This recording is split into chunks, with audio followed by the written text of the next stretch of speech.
Bonjour, chers auditeurs. Ici Marie-Gane Dufour-Lafrenière-Leclerc-Ouellette, au micro de la radio communautaire en direct de chez nous, qui vous accompagne directement ou pas dans vos journées plates et solitaires. J'ai reçu une question de vous tous, mon fidèle public, qui n'avait rien d'autre à faire en ces temps de COVID-19 que de m'écouter ici. Mais pas ici, mais chez vous. Et ça va comme suit. La radio communautaire, pourquoi? Alors, chers auditeurs, communautaire vient du latin communare, étaré, qui veut dire qu'ensemble on est taré, ou qu'on a plus de chances d'avoir des tares si on est avec d'autres. Donc, d'une manière ou d'une autre, vaut mieux être tout seul qu'ensemble. La radio communautaire, c'est comme l'art de parler tout seul à plusieurs, quelques-uns qui peuvent écouter ou pas.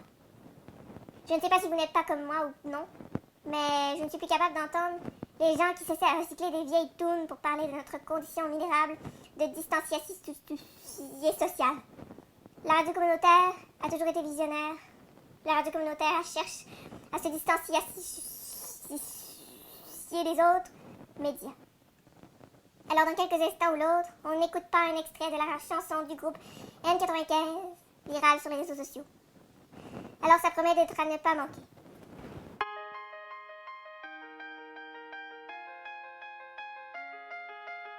Tu files pas t'as mal au poumon, t'as peut-être le virus dans les veines.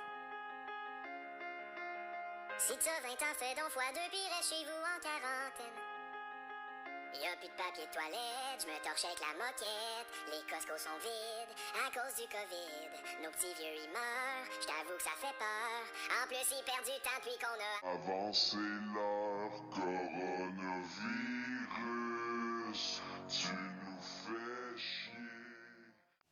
Alors, j'espère que vous n'avez pas stressé. Maintenant, on va se faire le plaisir. On exclut la personne qui parle. Et vous allez écouter les chansons qui parlent de tout sauf de la COVID-19. Bien sûr, en temps normal, les musiciens font la file pour être invités à notre émission, mais là, à cause de la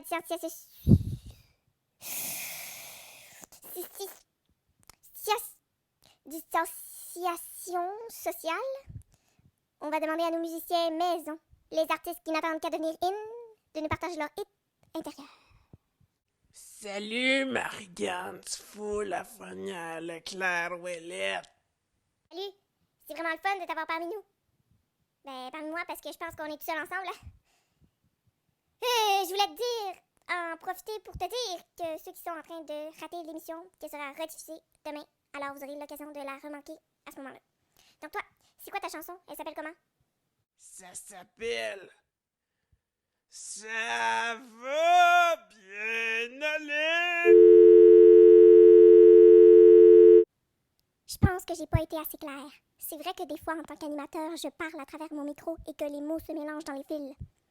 Bon, alors, comme je vous expliquais, nous, on est une radio différente. On veut faire entendre des chansons pas contaminées, avec pas les mots virus, avec pas pandémie, avec pas de référence à l'affaire jovialiste en forme de demi-lune, avec toutes sortes de couleurs qui fait dire « Oh, regarde, une... » à ceux qui n'ont rien d'autre à faire que de regarder dehors sans pouvoir y aller. L'affaire, c'est que notre clientèle est très intellectuelle et critique. Il y a aussi beaucoup de malentendants qui nous écoutent fidèlement. Alors nous sommes très heureux de recevoir ou pas, parce que s'il n'y avait pas eu la COVID-19, on ne l'aurait pas reçu pour la première fois au micro, ma tourterelle triste d'en face. Tourterelle triste. Est-ce que c'est un nom de plume, ça? Toi, t'es-tu un oiseau qui pleure? Tu es triste par conviction? Parle-nous de tes influences musicales.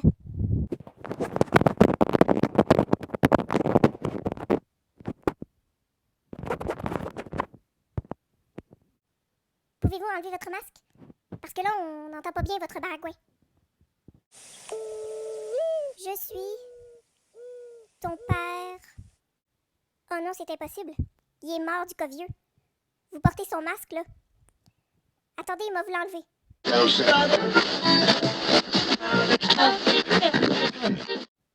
Bon, on l'a neutralisé. Mes chers auditeurs sans S, je vais faire la traduction spontanée. Elle dit que ses principales influences sont aviaires, qu'elle a attrapées par les micro-copostillons. C'est tout le temps qu'on avait. Je voudrais terminer avec mes remerciements du jour. Depuis que le Québec est sur Décompose, on a adressé nos sincères remerciements à toutes les infirmières, les camionneuses, les préposés aux bénéficiaires de l'aide sociale, les médecins généralistes qui se spécialisent dans le port du masque, les enfants, leurs parents, les agriculteurs, les artistes, les musiciens et tous ceux qui soignent, nourrissent et amusent le monde. Alors moi, je ne vais pas adresser Adressacier mes remerciements au virus dont je ne veux pas prononcer le nom car sans lui, on n'aurait pas oublié de remercier aussi les animateurs de radio communautaire qui ont la difficile mais non moins essentielle job d'endormir les gens.